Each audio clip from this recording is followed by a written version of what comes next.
देशद्रोहीकी आमा माक्सिम गोर्की।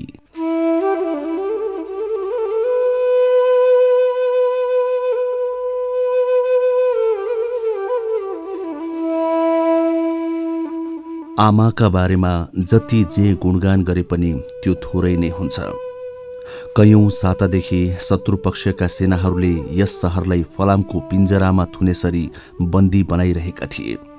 शत्रुपक्षकाले आफ्नो किल्लामा राति बालेका आगाका लप्काहरू औँसीको जस्तो कालो अँध्यारोमा शहरको पर्खालमा ठोक्किँदा असंख्य राता आँखाहरू लामबद्ध भए जस्तो देखिन्थ्यो।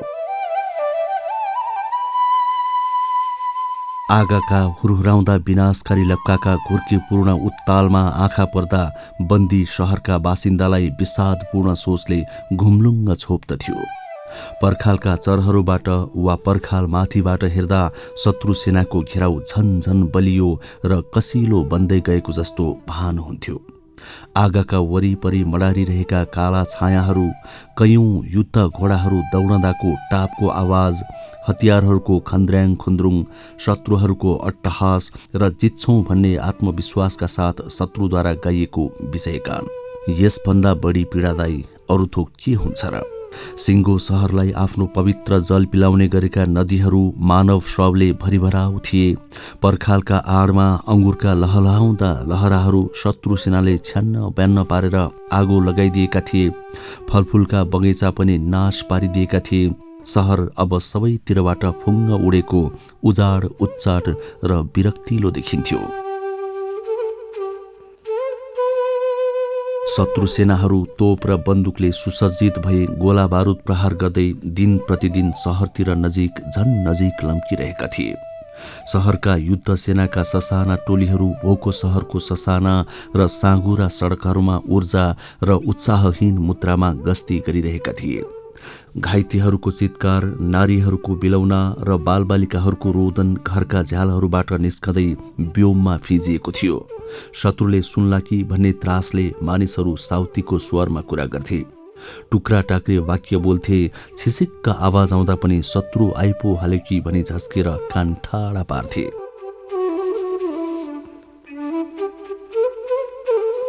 रात त अझ झन कष्टप्रद हुन्थ्यो। रात्रिको नीरवतामा मानिसहरूको चित्कार र आर्तनादहरू झन टड्काएर सुनिन्थ्यो। टाढाका डाँडा काँडाबाट काला छायाहरू लुकीचोरी चाल मार्दै लुसुक्क शहरका भत्केका पर्खालतिर लस्केको देखिन्थ्यो। शत्रुको क्याम्पलाई ओझेलमा लुकाउँदै पहाडका गल्छीहरूबाट तरबारको प्रहारले क्षत विक्षत भएको ढालझैँ लाग्ने कान्तिहीन चन्द्रमा बिस्तारै माथि आकाशमा उक्लियो। शहरका बासिन्दाहरू हारगुहार नपाएर निराश त थिए नै, श्रमले थकित गलित र भोकले हत्तु हैरान पनि थिए र तिनको मुक्तिको सम्भावना दिनहुँ क्षीणतर हुँदै गएको थियो। मानिसहरू भयभीत आँखाले आकाशको चन्द्रमालाई हेर्दथे।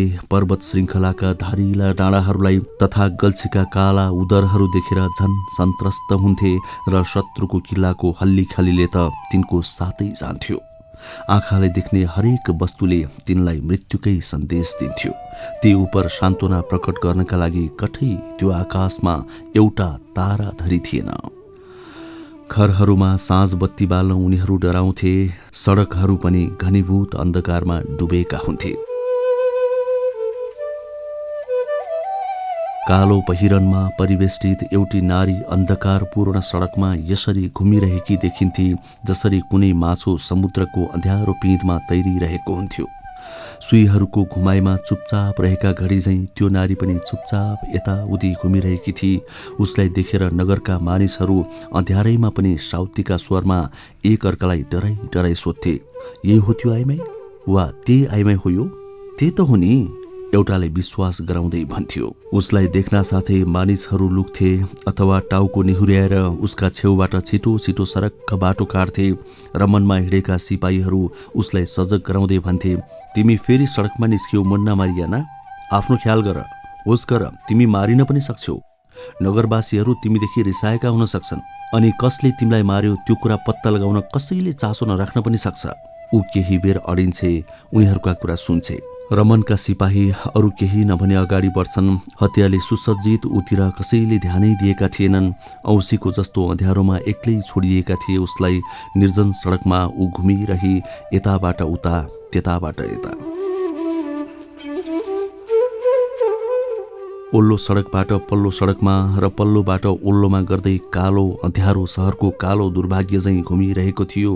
रातको नीरवता बिथोलिरहेको बालक बच्चाहरूको रोदन क्रन्दन, आर्तहरूको चित्कार, शत्रुबाट मुक्तिको उद्देश्यले गरिएको प्रार्थना र भजन तथा विजय र मुक्तिको आश मारिसकेका सिपाहीहरूको गस्तीको सम्वेत पदचापहरूले त्यस महिलालाई संयुक्त रूपमा पछ्याइरहेका थिए। त्यही सहरकी बासिन्दा, त्यही आमा आफ्नो छोराको बारेमा र देशको बारेमा सोच्दछे। उसको सहरलाई नष्ट पार्ने शत्रु सेनाको नाइके हो उसको आफ्नै प्यारो, सुन्दर र हृदयहीन छोरा।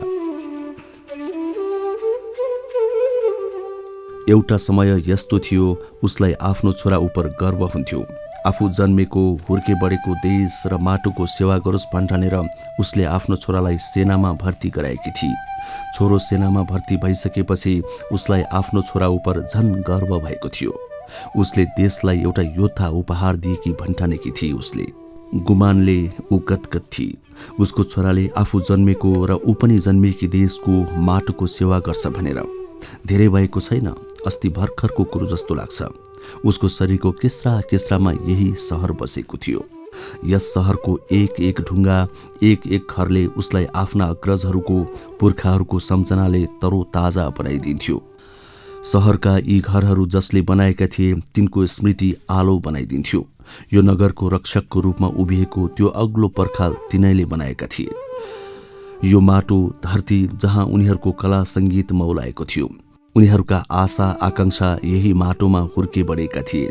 तर अब यो हृदयले एकजना प्रिय व्यक्ति गुमाइसकेको थियो। त्यसलाई माया मार्ने प्रयासमा उसको मन रुँदै रुँदै छिया छिया भएको थियो। उसले आफ्नो हृदयको तुलोमा आफ्नो छोरा र देशप्रतिको प्रेमलाई तौली।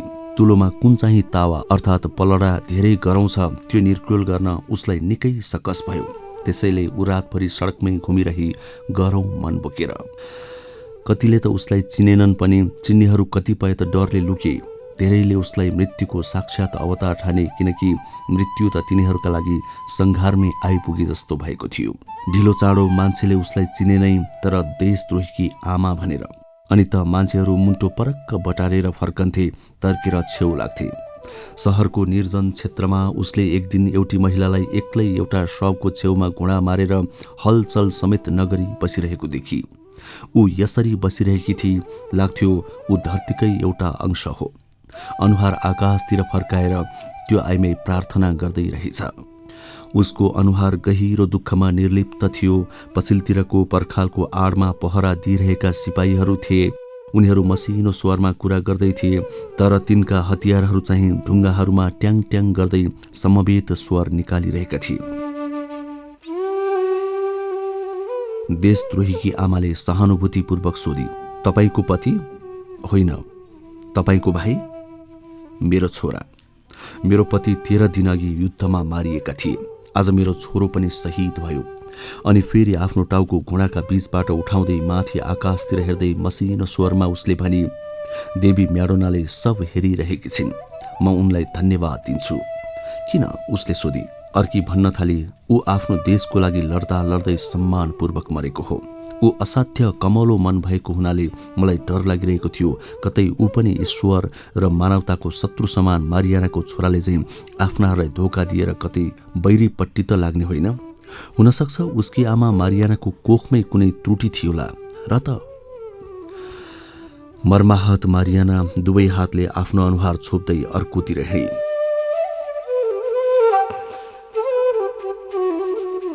भोलिपल्ट नगर रक्षाका लागि तैनात सैनिकहरू समक्ष नगरद्वारमा पुगी र भनी, मेरो छोरो तपाईँहरूको बैरी हो, त्यसैले कि त मलाई मारिदिनुहोस् कि त मेरो लागि ढोका खोलिदिनुहोस्, ताकि म सहर बाहिर उनिर जान सकूँ।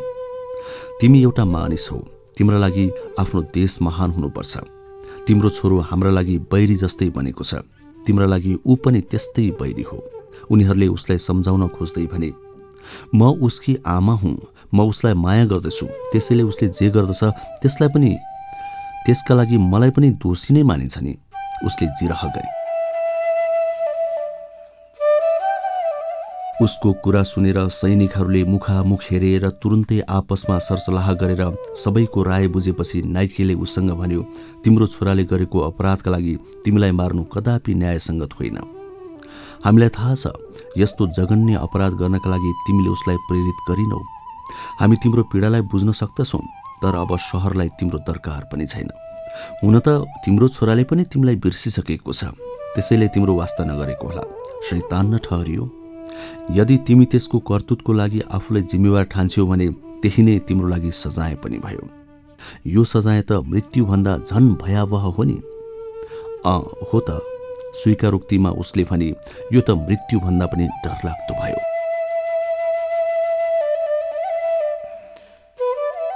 र उसलाई सहरबाट बाहिर भौतारिन जान तथा हन्डर खानका लागि उनीहरूले ढोका खोलिदिए। छोराले रक्तरञ्जित पारिदिएको आफ्नो त्यो मातृभूमिबाट ऊ पर जाँदै थिए। ऊ सुस्त सुस्त हिँडिरहेकी थिए। परसम्म पुग्दा पनि नगरद्वारबाट सैनिक सुरक्षाकर्मीहरू ऊ गएको हेरिरहेका थिए। धेरै पर पुगेर सानो कालो छाया जस्तो हो कि जस्तो हुन्जेलसम्म पनि तिनीहरूले उसलाई हेरिरहे। तर मारियानाका पाइलाहरू आफ्नो देशको माटोबाट अलग्गिन मानिरहेका थिएनन्, त्यसैले ती अघि बढ्न पटक्कै मानिरहेका थिएनन्। सहरको रक्षाका लागि लड्दा लड्दै शहीद भएकाहरूको सब उपर श्रद्धाले शिर नमन गर्दै बाटोमा भेटिएका हतियार पन्छाउँदै पछिल्तिर फर्केर उसले देशलाई शत्रुबाट जोगाउनका लागि लडिरहेका सिपाहीहरूतिर हेरे। उनीहरू आफू उपर प्रक्षेपण गरिएका हतियारहरू यताउति फ्याँकिरहेका थिए। आमाका लागि त ज्यान लिने हरेक हतियार डरलाग्दो नै हुन्छ। तिनी त जीवनको रक्षा गर्नेहरूको रक्षा गर्न चाहन्छन्।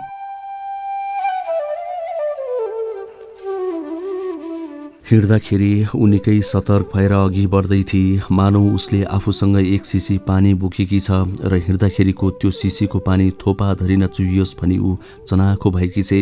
सम्पूर्ण निराशा उसले आफूसँगै लगिदिए भनी जाँदै गरेकी उसलाई हेर्दै सैनिकहरूले सोचेका होलान्। आधी बाटोतिर पुगेपछि उसले फेरि आफ्नो सहरतिर फर्केर हेरी। बैरीको शिविरबाट एउटी नारी आफूहरूतिर आउँदै गरेको देखेपछि प्रसन्न भएर तिनीहरूले उसको शोध खोज गरे। तिमीहरूको सेनापति मेरो छोरो हो, आफूलाई चिनाउँदै उसले भने। कसैले पनि उसमाथि शङ्का गरेनन्। तिनीहरूले उसको अभिवादन गरे, स्वागतमा गीत गाए, उसको छोराको बखान गर्दै प्रशंसाका पुलहरू पनि ठड्याए। तिनीहरू सबैका कुराहरू उसले पालै पालो सुनिरहे। कुनै आश्चर्य नमानिकन उसको शिर गर्वोन्नत भइरहेको थियो। अन्त्यमा पालो एउटा युवकको। जुन युवक उसको सम्मुख उभिएको थियो त्यो जन्मनुभन्दा पनि 9 महिना अघिदेखि नै उच्चिन्द थिए। ऊ त उसकै एउटा अभिन्न खण्ड थियो।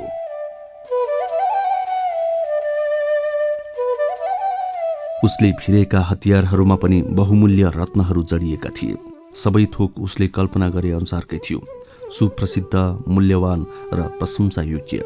आमा, उसको हातमा मै खाँदै सेनापतिले भन्यो, तिमी मनिर आयो, म असाध्य हर्षित छु। अब तिमी मसँगै भयौ नि। देखौली, भोलि नै म त्यो सहरलाई आफ्नो अधीनमा पार्नेछु।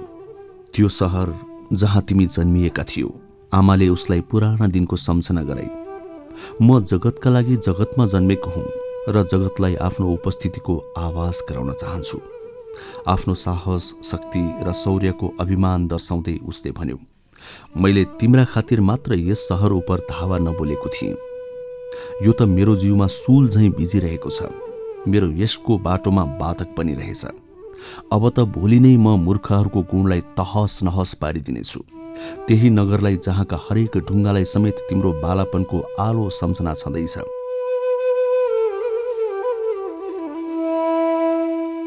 आमाले भने, ढुङ्गाहरू बहिरा हुन्छन्।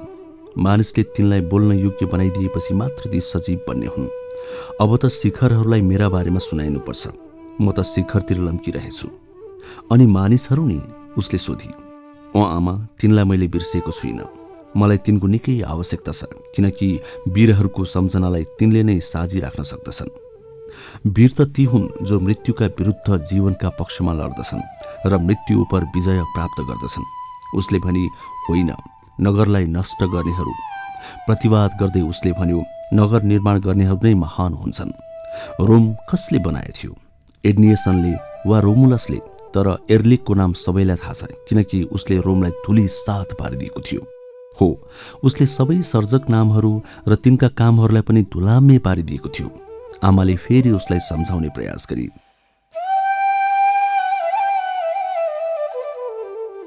घाम डुबुन्जेलसम्म ती दुई यसरी नै कुरा गरिरहेथे। अभिमान र दर्पयुक्त उसका कुराहरू जति जति ऊ सुन्दै जान्थे, उसको गर्मन्मत्त शिर निहुरिँदै हुन्थ्यो। एउटी आमा निर्माण गर्दछे, ऊ जीवन दिन्छे र जीवनको रक्षा गर्दछे। यसैले उसँग विनाशको कुरो गर्नु भनेको उसैलाई समाप्त पारिदिनु हो। तर उसलाई के थाहा, ऊ आफ्ना अभिमानी बाणीहरूले आफ्नै आमाको अस्तित्वलाई निषेध गरिरहेछ। एउटी आमा जहिले पनि मृत्युको विपक्षमा उभिन्छे, मानिसहरूका घरहरूमा मृत्युलाई आमन्त्रण गर्नेहरूको विपक्षमा उभिन्छे। मृत्यु बाँडी हिँड्नेसँग आमा सदैव घृणा मात्र गर्दछे। तर बिचरो छोरो यो सत्य बुझ्न असमर्थ छ, किनकि मानिसको हृदयलाई रुवाएर प्राप्त गरिने शीत कृतिका लागि ऊ उत्ताउलिएको छ। तर आमा जसरी जीवनको सिर्जना र त्यसको पालन पोषण गर्नका लागि निर्भयतापूर्वक लाग्दछे, त्यसै गरी जीवन सङ्कटापन्न हुँदा त्यसको रक्षार्थ कठोर र निर्दयी पनि बन्न सक्छ भन्ने कुरा उसको समझभन्दा पर थियो। ऊ शिर झुकाएर छोराको पालमा बसिरही।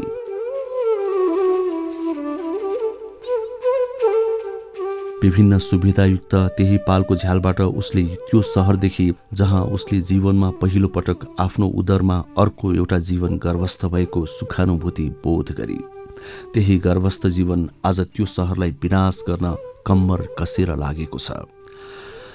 अस्ताउँदो सूर्यको किरणले सहरका भित्ताहरूमा रङ्ग छरियो, मानौ सिङ्गो सहर घाउले भरिएको छ। देख्दा देख्दै सहर कालो भयो। आकाशका ताराहरूको टिमटिमाई कुनै शव यात्रामा सामेल भएका मलामी हातहरूमा बलेका मैनबत्ती झैँ लाग्दथे।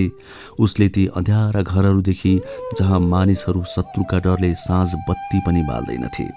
सहरका साँघुरा गल्लीहरूमा दुर्गन्धित शवको खात पनि उसले देखी। घाइते बनी मृत्युको मुखमा पुगेकाहरूको आर्तनाद पनि उसको कानमा गुन्जिरहेको थियो। मृत्यु पर्खँदै गरेकाहरू मसिना स्वरमा आपसमा साउती मार्दथे। आफूलाई प्रिय र नजिकको लाग्ने सहरका सब कुराहरू उसले आफ्नो सेनापति छोराको त्यही शिविरबाट हेरेकी थिए। उसको सेनापति छोरा उसकै निर्णय र आदेश पर्खिरहेको थियो।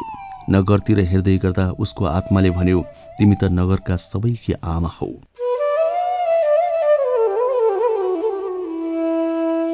आकाशमा बादल पहाडका शिरहरू माथिबाट खोज र टारहरूतिर ध्वस्त हुँदै गरेको सहरतिर शिकारी चराहरू चाहिँ बेग हान्दै थियो। बाक्लो अँध्यारो भयो भने हामी आजकै रात आक्रमण गर्न सक्छौं, सेनापति छोराले तरबार वल्टाइ पल्टाइ गर्दै भन्यो। घामको चहकमा हतियारको चमकले आँखा तिरमिर भएर निशानामा प्रहार गर्न गाह्रो हुन्छ। कतिपय प्रहार त त्यसै खेर जान्छ। आमाले भनी, आऊ बाबु, आफ्नो शिर मेरो छातीमा टेकाएर एकछिन आराम गर। सम्झ त केटाकेटीमा तिमी कति दयालु थियौ, सबैजना तिमीलाई कस्तो माया गर्दथे। आमाको आज्ञा शिरोधार्य गर्दै उसले आमाको न्यानो बक्समा टाउको टेकायो र आँखा चिम्लदै आराममा लिन हुँदै भन्यो, मलाई यश निकै प्यारो लाग्छ। म तिमीदेखि पनि हुरुक्कै हुन्छु। म आज जे छु जस्तो छु त्यो सब तिम्रै देन हो आमा। र नारी निहुरिएर छोराको मुहारमा हेर्दै उसले सोधी, ती त बग्रेलती छन्। कतिपय पटक त जसरी सधैँ मिठाई खाँदा अमन हुन्छ, मानिस तीबाट त्यसरी नै अघाउँछन्।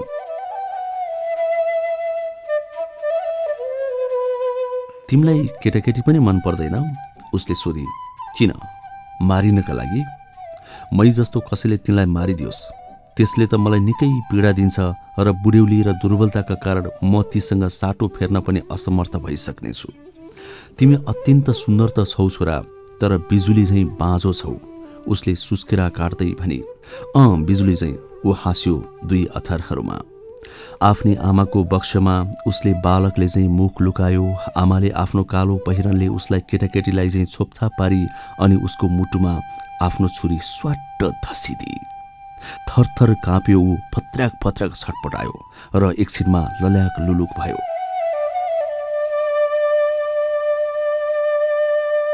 आफ्नो छोराको मुटु कहाँनिर धड्किरहेको छ भन्ने कुरो आफ्नै आमाभन्दा राम्ररी अरू कसलाई थाहा हुन्छ र? उसका सशस्त्र चौकीदार सेन्ट्रीहरूतिर हुत्याएर सहरलाई सम्बोधन गर्दै उसले भनी, एकजना नागरिकको हैसियतले आफ्नो देशको लागि जे गर्न सक्थे मैले गरेँ। एउटी आमाको नाताले म अझ पनि मेरो छोरासँगै छु। अर्को सन्तानको आमा बन्नका लागि अब म निकै बुढी भइसकेँ। त्यसैले अब मेरो जीवनको कुनै अर्थ छैन। छोराको रगतमा लतपतिएको छुरी भयभरको बल लगाएर उसले आफ्नो छातीमा धसी। यस पटक पनि उसको निशाना एकदम ठिक ठाउँमा परेको थियो।